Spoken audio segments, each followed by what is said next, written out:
Sir जब हम वेदों की बात करते हैं तो एक जो चीज़ सामने आती है वो आर्यन इन्वेजन थियोरी की आती है, बिकॉज लोग डिबेट करते हैं कि जो हमारा ऋग्वेद था, जैसे कहते हैं कि उन्होंने लिखा था। सरस्वती रिवर की भी बहुत ज़्यादा बात होती है। क्या ये इसका ट्रू एसेंस है? बिकॉज अगर आर्यंस ने इन्वेट किया तो मेरे लिए तो बिलीव करना ही मुश्किल है कि आई एम नॉट द भारतीय दैट आई ऑलवेज थॉट। तो ये लूप क्या है exactly? You see there are two things. एक थियरी है दैट आर्यंस इन्वेडेड और माइग्रेटेड, मतलब आर्यंस बाहर से आए हैं, माइग्रेट करके आए हैं, या इन्वेजन करके मतलब आक्रमण करके आए हैं। ये होता है आर्यन इन्वेजन थियरी। ऐसा कोई थियरी भारत में था नहीं। इसको British created this theory, Aryan invasion theory.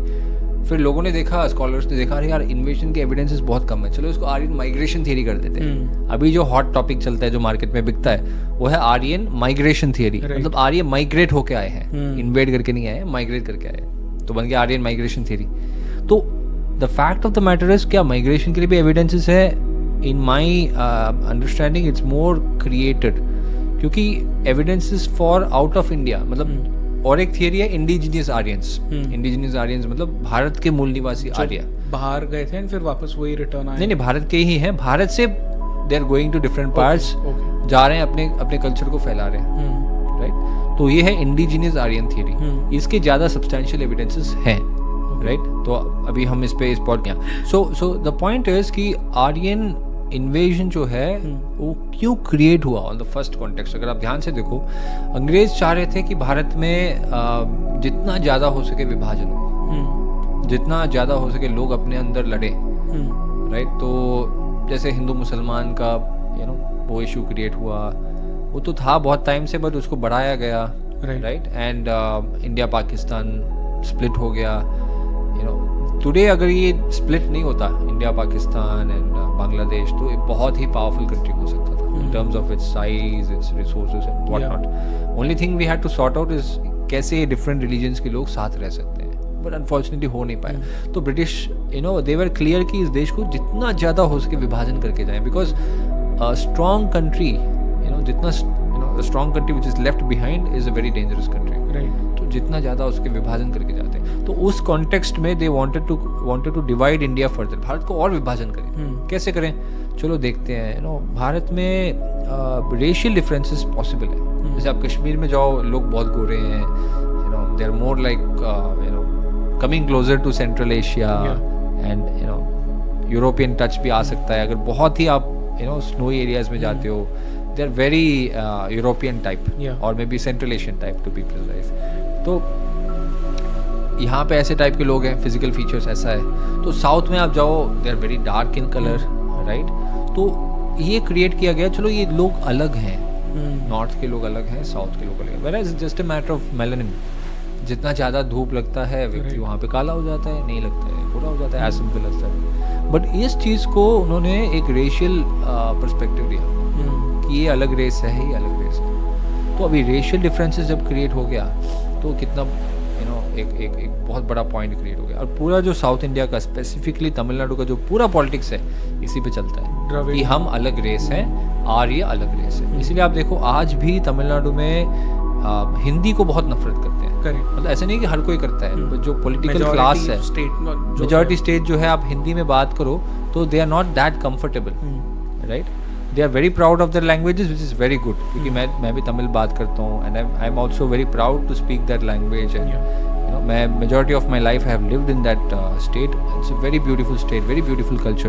But politicians ने ऐसे क्रिएट किया है कि हिंदी को नफरत करना जरूरी है, और नॉर्थ इंडियंस को नफरत करना जरूरी है, सब नेशनलिज्म क्रिएट कर, सब नेशनलिज्म। और रादर आई वुड से, अब देखो बहुत सारे मेरे दोस्त हैं जो वहाँ पे जाते हैं, बोलते हैं अरे यार ये तो अलग ही देश है। अलग देश तो नहीं है, भारत है, but in the terms of the way food से लेके people, the way they talk and language बहुत डिफरेंट है यार। यहाँ पे हम रह नहीं सकते, हम वापस चले जाते हैं नॉर्थ इंडिया। तो काइंड ऑफ एक hatred towards Hindi and Sanskrit, ये प्रिडोमिनेटली क्रिएट किया गया पॉलिटिकल क्लास से। और इसका रूट्स आप देखो, ये तमिलनाडु के लोगों का फॉल्ट नहीं है, इसका रूट्स आप देखो ध्यान से, अगर आप स्टडी करो, ये जाता है ब्रिटिश पीरियड में। ये ट्रेस होता है रॉबर्ट कार्लवेल से। रॉबर्ट काल्डवेल ने एक काम किया था. He created this comparative dictionary of south Indian languages. एक बुक बनाया था. तो उसमें ये नैरेटिव बिल्ड किया गया था कि हम सब द्रविडियंस हैं, हम अलग हैं. मतलब of course he is also not a Dravidian, वो तो यूरोपियन है. बट उसने ऐसे क्रिएट किया. और नॉर्थ में मैक्स मुलर अपनी तरफ से पूरी काम कर रहा है. ये बोल रहा है आर्यंस है. तो ये रेशियल नफरत जो है ये ब्रिटिश ने क्रिएट किया. ओके.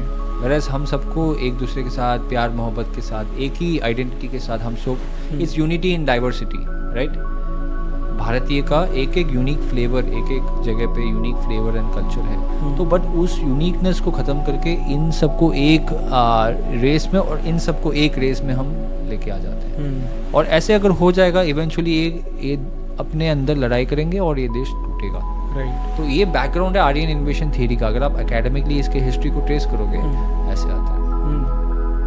तो आर्यन इन्वेशन थियरी जो है it is all meant to create further hate, divide and conflicts within people. तो in long run इस पे लोगों को इसका सही पिक्चर समझना बहुत ज़रूरी है. नहीं तो ये देश का history it is going to be quite problematic. क्यों आर्यन इन्वेशन थियरी इतना डेंजरस क्यों है? आप देखो श्रीलंका में क्या हुआ था. श्रीलंका में क्या हुआ था? सिविल वॉर हुआ था. बट कई लोगों को ये पता नहीं है कि आर्यन इन्वेशन थियरी एक मेजर रीज़न है उस सिविल वॉर का. उस सिविल वॉर का कैसे? जैसे फॉर एग्जांपल यहाँ पे गेम ये चल रहा था कि नॉर्थ इंडियंस आर्य है, साउथ इंडियंस द्रविडियंस है. बट वहाँ पे गेम ये चल रहा था कि सिंघली लोग जो है, सिंघलीस वो बुद्धिस्ट हैं. और बुद्धा जो है अपने लिटरेचर में बताते हैं कि मैं आर्य हूँ. ओके. तो ये आर्यंस हैं. वैसे उनकी हिस्ट्री भी अगर आप देखो सिंघलीज जो हैं वो श्रीलंका के नहीं है.